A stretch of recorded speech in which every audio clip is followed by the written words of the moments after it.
Hello, myself doctor Manish. Welcome to our YouTube channel. आज हम बात करने वाले हैं बहुत ही इंपॉर्टेंट टॉपिक के बारे में, ट्रोमा इन ओरल सर्जरी।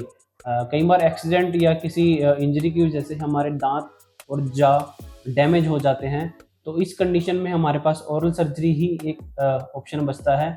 तो अब चलिए हम बात करते हैं ट्रोमा के कोज, इसके ट्रीटमेंट्स और जो भी इसकी रिकवरी होती है, इसके बारे में हम आज बात करने वाले हैं।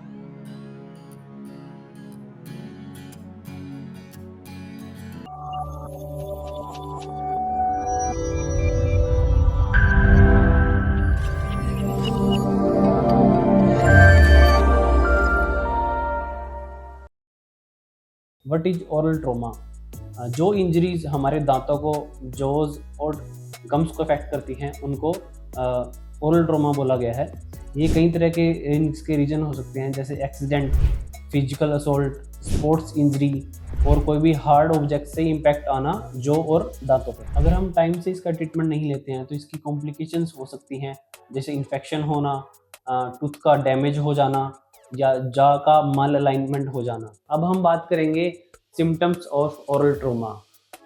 जब भी कोई इंजरी हमारे माउथ रीजन में होती है तो हमको कुछ सिम्टम देखने को मिल सकते हैं, जैसे bleeding from mouth and gums, fractures and displacement of tooth, malalignment of jaw, fracture of jaw, severe pain in that region, difficulty in mouth opening. ये कुछ सिम्टम्स हो सकते हैं ट्रोमा के बाद। अब हम बात करने वाले हैं ट्रीटमेंट ऑप्शन के बारे में। अलग अलग केसेस का अलग अलग ट्रीटमेंट ऑप्शन होता है। जैसे सबसे पहले री इम्प्लांटेशन। इसमें क्या होता है, जब भी किसी इंजरी की वजह से हमारा दांत बाहर निकल जाता है, उसको एक प्रिजर्व करके मटेरियल में, तो हम उसको उसी सॉकेट में दोबारा री इम्प्लांट कर सकते हैं। दूसरा ऑप्शन होता है क्राउन एंड ब्रिज।